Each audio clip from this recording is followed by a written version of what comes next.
नमस्कार, good morning India देख रहे हैं आप। मैं ताबिश हुसैन। लेकिन सबसे पहले जो खबर हम आपको बताने वाले हैं वो आपकी जेब पर थोड़ी सी भारी पड़ेगी, क्योंकि पेट्रोल डीजल की कीमतों में एक बार फिर से इजाफा कर दिया गया है। पेट्रोल डीजल की कीमत में 80 पैसे प्रति लीटर की बढ़ोतरी की गई है।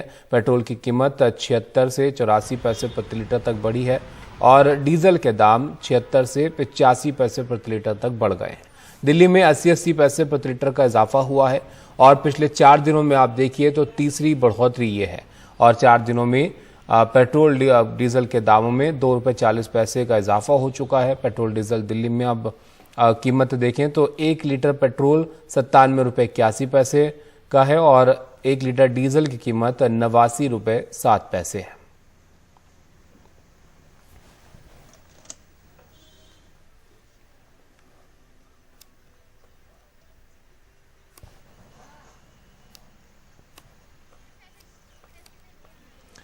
तो पेट्रोल डीजल की कीमतों में लगातार इजाफा देखने को मिल रहा है। पिछले 4 दिनों में ही तीसरी बार जो कीमतें हैं वो बढ़ गई हैं और इसकी वजह जो है वो जो अंतर्राष्ट्रीय बाजार में फिलहाल हालात बने हुए हैं वो माने जा रहे हैं, क्योंकि क्रूड की कीमतें लगातार $110 प्रति बैरल के ऊपर जो है ट्रेड कर रही हैं और इसका असर अब भारतीय बाजारों में भी देखने को मिलने लगा है।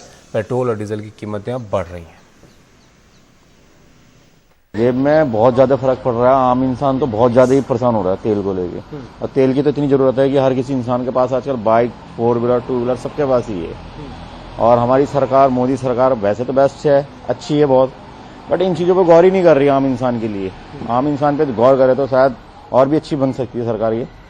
और ज्यादातर यंग लड़कों पे तो, लड़कियों पे, किसी पे भी ध्यान नहीं देगी। और हमें जो तेल को लेकर समस्या है वो बहुत ज्यादा ही हो रही है। सर वैसे इतना बढ़ना तो नहीं चाहिए, क्योंकि पिछली सरकारें भी यही है, जो पहले रेट में मिलता था वो आज भी उसी रेट में मिल रहा है पीछे से। ठीक है, 24 कुछ रुपए है ना। और आज यहाँ इतना टैक्स है, इंडिया के अंदर सबसे ज्यादा टैक्स है मेरे को ऐसा लगता है। और ये होना नहीं चाहिए, क्योंकि आम पब्लिक का भी ध्यान रखना चाहिए। सभी इंडस्ट्रियलिस्ट नहीं है, सब लोग नॉर्मल फैमिली भी है। काफी असर पड़ चुका है वैसे मेरे को तो, क्योंकि मेरा 80 किलोमीटर 40 किलोमीटर रोड डेली का आना जाना है, तो मेरे को 200 के आसपास का पेट्रोल लग जाता है। 70-80 किलोमीटर से ऊपर जाना होता है मेरे को डेली। काफी असर है मेरे को तो पेट्रोल का। तो आपने देखा, लोगों को थोड़ी दिक्कत इसको लेकर जरूर होगी, क्योंकि आपके खर्चे बढ़ जाते हैं, रोजमर्रा के जो खर्च आपके होते हैं, क्योंकि पेट्रोल और डीजल का इस्तेमाल न सिर्फ आने जाने में आप अपनी निजी गाड़ियों में करते हैं, बल्कि महंगाई पर भी अब इसका फर्क पड़ता है। ट्रांसपोर्ट कॉस्ट बढ़ जाती है और अब जो अंदाजा लगाया जा रहा था कि जिस तरीके के क्रूड ऑयल की कीमतें में उछाल देखने को मिल रहा था लगातार, उसका असर भारतीय बाजार पर भी देखने को मिलेगा और वो अब दिखने लगा है। पिछले 4 दिनों में तीसरी बार कीमतों में इजाफा किया गया है।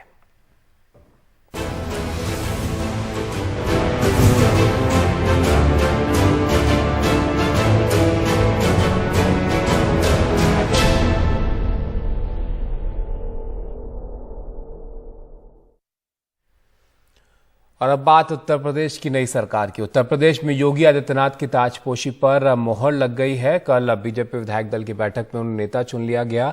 उन्होंने राज्यपाल से मिलकर सरकार बनाने का दावा भी पेश कर दिया है। शपथ ग्रहण समारोह लखनऊ के अटल बिहारी वाजपेयी स्टेडियम में आज शाम 4 बजे होगा, जिसमें विधायक दल की बैठक में उन्होंने कहा कि उत्तर प्रदेश के इतिहास में ये पहली बार हुआ जब कोई मुख्यमंत्री लगातार दूसरी बार चुनकर आया है और ये पीएम मोदी के नेतृत्व के चलते मुमकिन हुआ है। साथ ही उन्होंने कहा कि जनता ने संकीर्ण जातिवादी राजनीति को नकार दिया और बीजेपी प्रदेश को कुशासन से सुशासन की ओर ले गई है।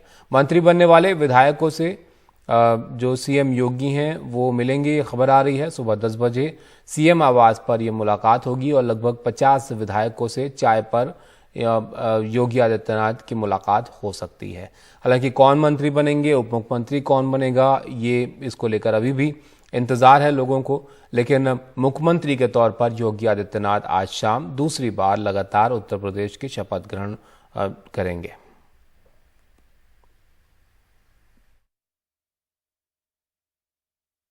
आपने देखा होगा गांव गांव में गरीब की झोपड़ी से लेकर के एक सामान्य इंसान, माताएं बहनें हो, बेटियां हो या युवा या अन्नदाता किसान, सबने भारतीय जनता पार्टी को मुक्त कंठ से, खुले हृदय से समर्थन देकर के सारे के सारे उन दुष्प्रचारों को दरकिनार करते हुए केवल और केवल एक विश्वास के साथ कि मोदी है तो मुमकिन है, और इस भाव के साथ जनता जनार्दन ने अपना समर्थन भारतीय जनता पार्टी और सहयोगी दल को दिया। आपको लेकर कैसे मुख्यमंत्री की स्थिति अभी के इतना केवल जाने कि जो पार्टी का प्रस्ताव है वो माननीय राज्यपाल जी को पार्टी की ओर से सौंप दिया गया। आइए बढ़ाओ।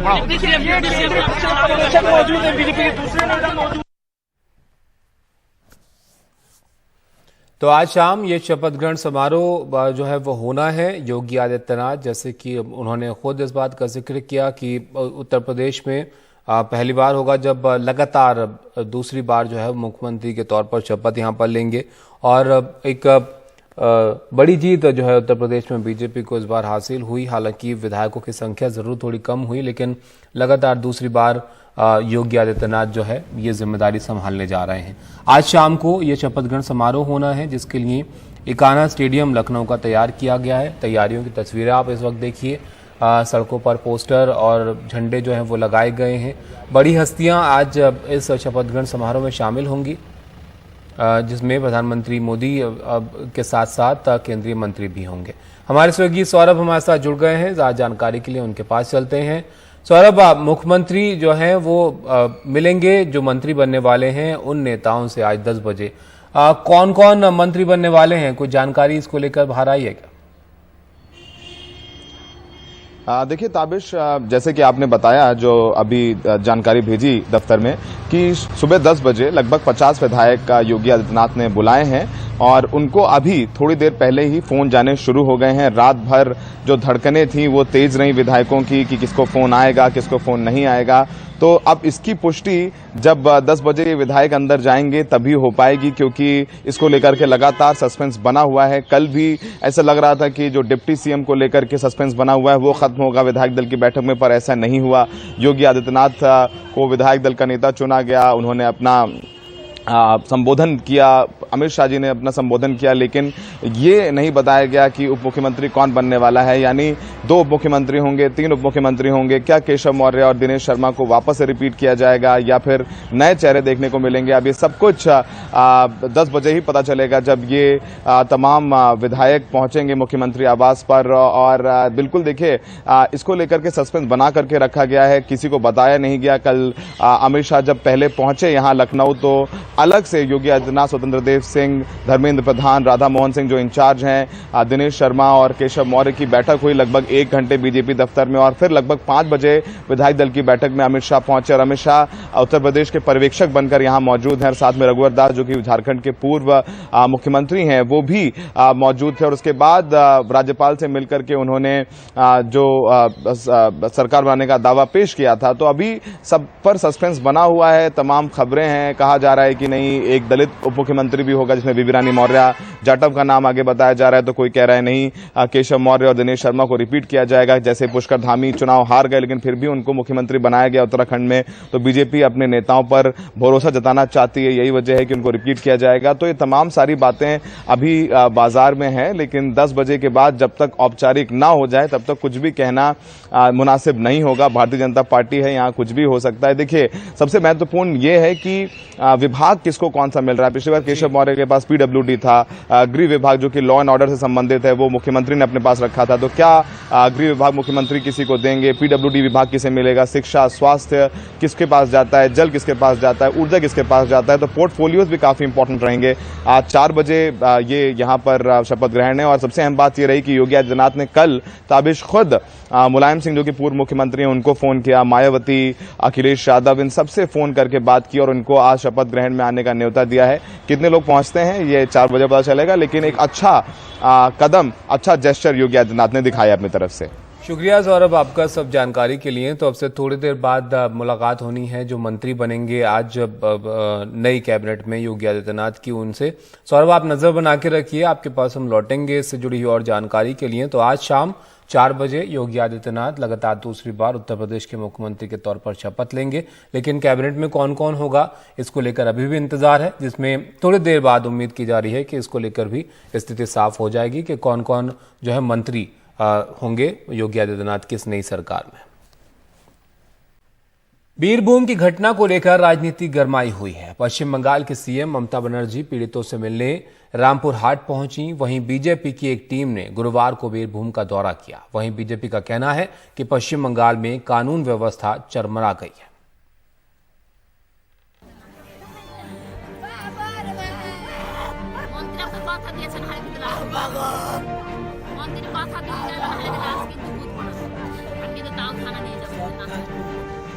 बीरभूम में 8 लोगों को जिंदा जलाए जाने का मुद्दा बंगाल से लेकर दिल्ली तक की राजनीति को गरमा रहा है। बंगाल के मुख्यमंत्री ममता बनर्जी पीड़ितों से मिलने रामपुर हाट पहुंची। पीड़ितों के लिए मुआवजे का ऐलान किया और कहा कि दोषियों को बख्शा नहीं जाएगा। हमें भाबते पारिनी एरकम नृशंस घटना घटते पारे कखनो। যারা জেনে শুনেও পুলিশকে ঠিকমতো কাজে লাগায়নি আমি তাদের কঠোর শাস্তি চাই। इस मामले के सिलसिले में अब जो नाम सामने आ रहा है वो है अनारुल हुसैन का नाम, जो तृणमूल कांग्रेस का एक ब्लॉक प्रेसिडेंट है। माना जा रहा है कि अनारुल हुसैन का एक रोल था इस कॉन्स्पिरेसी में, जहां ये घर जलाए गए। ये घर के अंदर जब ये जलाए गए, इसके अंदर महिलाएं, बच्चे थे और जिनकी मौत हो गई। और अब बताया जा रहा है कि अनारुल हुसैन इसके पीछे है और अनारुल हुसैन को अरेस्ट करना है, ऐसे ममता बनर्जी खुद ऐलान किया है। बीरभूम की हिंसा को लेकर टीएमसी के 13 सांसदों ने दिल्ली में गृह मंत्री अमित शाह से मुलाकात की। टीएमसी नेताओं ने कहा कि उन्होंने गृह मंत्री को बताया कि राज्य सरकार ने कड़े कदम उठाए हैं और केंद्र सरकार को राज्यपाल को वापस बुला लेना चाहिए। गवर्नर जो काम करते हैं वो हमारे कॉन्स्टिट्यूशनल सिस्टम का खिलाफ में है। Parliamentary democratic system is under threat, तो उनको आप विड्रॉ कर लीजिए। और रामपुर हाट को लेके प्रधान गवर्नर को मुख्यमंत्री जो चिट्ठी दिया, वो चिट्ठी का कॉपी हम लोग अमित शाह जी के हाथ में सौंप दिया। वहाँ पे जो जंगल राज को फिर भी वहाँ पे लागू करने के लिए जो इसका खिलाफ राज्यपाल जो बोल रहा है ये होना नहीं चाहिए। कॉन्स्टिट्यूशनल काम कर रहे हैं, इसलिए कॉन्स्टिट्यूशन को वहाँ पे लागू करने के लिए काम कर रहे हैं, इसलिए वो लोग हटाने के लिए कह रहा है। 2 दिन पहले इसी मुद्दे पर बंगाल बीजेपी के सांसदों ने गृह मंत्री से मुलाकात की थी। वो लिपापोती करने गए, वो डरते हैं कि गृह मंत्री पता नहीं क्या कर देंगे। कांग्रेस इस मामले में अलग थलग नहीं दिखना चाहती है। लोकसभा में उसके नेता अधीर रंजन चौधरी भी पीड़ितों से मिलने के लिए पहुंचे। ये मध्यकालीन बर्बरता की जीता जागता नजारा है। पहले टीएमसी नेता की हत्या और फिर उग्र भीड़ की ओर से संदिग्धों के घर जलाए जाने से 8 लोगों की मौत पर अब राजनीति भी जम के हो रही है। सरकार और पुलिस व्यवस्था पर राज्यपाल का निशाना टीएमसी की नाराजगी की वजह है। एक तरफ मौत का मातम है तो दूसरी तरफ राजनीति। बीरभूम से सौरभ गुप्ता के साथ नई दिल्ली में राजीव रंजन, एनडीटीवी इंडिया। दिल्ली के मुख्यमंत्री अरविंद केजरीवाल ने फिल्म द कश्मीर फाइल्स को लेकर बीजेपी पर निशाना साधा है। उन्होंने फिल्म को टैक्स फ्री करने की मांग पर कहा कि इसे यूट्यूब पर डाल दो, फ्री हो जाएगी। साथ ही कहा कि कोई कश्मीरी पंडितों के नाम पर करोड़ों कमा गया और बीजेपी को पोस्टर लगाने का काम दे दिया। कह रहे कश्मीर फाइल्स टैक्स फ्री करो, इतना ही तुमको शौक है विवेक अग्निहोत्री को बोलो यूट्यूब पे डाल देगा, सारी पिक्चर फ्री है, सारे जने देख लेंगे एक ही दिन के अंदर। हरियाणा के अंदर एक भारतीय जनता पार्टी का ही एक एमएलए था, उसने कहा आज मैं पार्क के अंदर इसकी फ्री स्क्रीनिंग करूंगा। तुरंत विवेक अग्निहोत्री का ट्वीट आया खट्टर साहब के, खट्टर साहब देखो ये फ्री में कर रहा है, इसको बोलो टिकट लेके करेगा। कश्मीरी पंडितों के नाम पे कुछ लोग करोड़ों करोड़ों रुपए कमा रहे हैं और तुम लोगों को पोस्टर लगाने का काम दे दिया। आंखें खोलो, क्या कर रहे हो तुम लोग?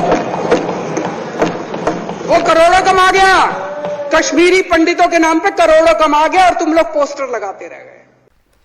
नमस्कार, गुड मॉर्निंग इंडिया देख रहे हैं आप। और सबसे पहले आपको बताते हैं पेट्रोल डीजल की कीमतें आज क्या हैं, क्योंकि पेट्रोल डीजल के भाव में आज बढ़ोतरी हुई है।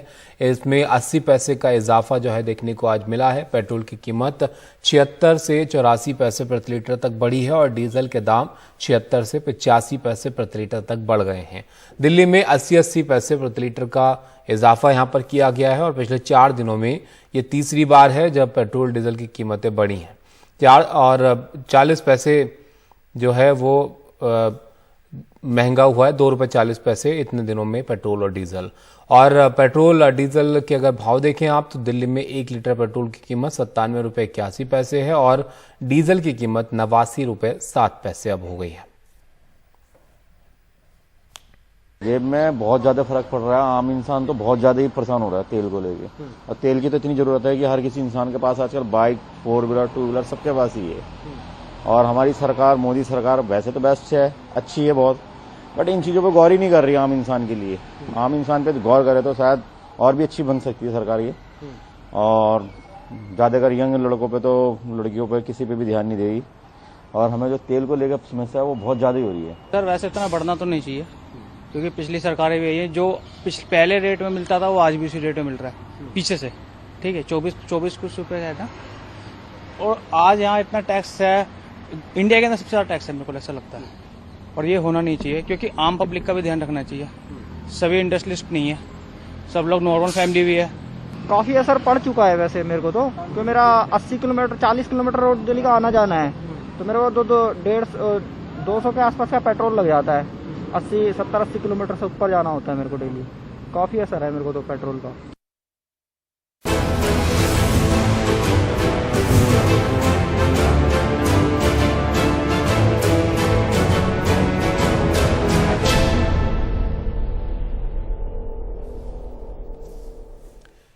योगी आदित्यनाथ आज लगातार दूसरी बार उत्तर प्रदेश के मुख्यमंत्री के तौर पर शपथ लेंगे। शपथ ग्रहण समारोह लखनऊ के अटल बिहारी वाजपेयी स्टेडियम में आज शाम 4 बजे होना है। इससे पहले योगी आदित्यनाथ सुबह 10 बजे मंत्री बनने वाले विधायकों से चाय पर मिलेंगे और ये मुलाकात सीएम आवास पर ही होगी। इसमें लगभग 50 विधायकों के शामिल होने की संभावना है। कल बीजेपी विधायक दल की बैठक में योगी आदित्यनाथ को बीजेपी विधायक दल का नेता चुना गया और इसके बाद उन्होंने राज्यपाल से मिलकर सरकार बनाने का दावा भी पेश कर दिया। विधायक दल की बैठक में उन्होंने कहा कि उत्तर प्रदेश के इतिहास में यह पहली बार हुआ है जब कोई मुख्यमंत्री लगातार दूसरी बार चुनकर आया है और ये पीएम मोदी के नेतृत्व के चलते मुमकिन हुआ है।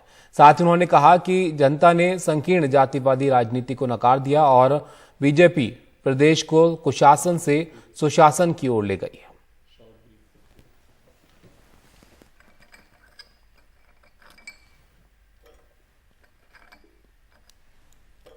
तो आज लगातार दूसरी बार मुख्यमंत्री के तौर पर योगी आदित्यनाथ यहां पर शपथ लेने वाले हैं, लेकिन कैबिनेट में कौन शामिल होगा, कौन उप मुख्यमंत्री होगा, इसको लेकर अभी भी जो है वो सवाल बरकरार है। लेकिन 10 बजे अब नई जो कैबिनेट होने वाली है, नए मंत्री जो बनेंगे इस बार की सरकार में, उनसे मुलाकात करेंगे योगी आदित्यनाथ। चाय पर ये चर्चा उनकी होगी और 10 बजे कुछ हद तक उम्मीद की जा रही है कि साफ हो जाएगी कि कौन लोग जो है वो कैबिनेट में अब शामिल होंगे, क्योंकि कई सारे बदलाव की भी उम्मीद की जा रही है। नए मंत्री इस बार देखने को मिल सकते हैं और उप मुख्यमंत्री को लेकर क्योंकि केशव मौर्य जो अपना चुनाव हार गए थे तो चर्चा जोरों पर है कि क्या उनको दोबारा मौका यहां पर मिलेगा या फिर 2 उप मुख्यमंत्री के साथ ही योगी आदित्यनाथ दूसरी बार जो है इस सरकार को चलाएंगे। आपने देखा होगा गांव गांव में गरीब की झोपड़ी से लेकर के एक सामान्य इंसान, माताएं बहनें हो, बेटियां हो या युवा या अन्नदाता किसान, सबने भारतीय जनता पार्टी को मुक्त कंठ से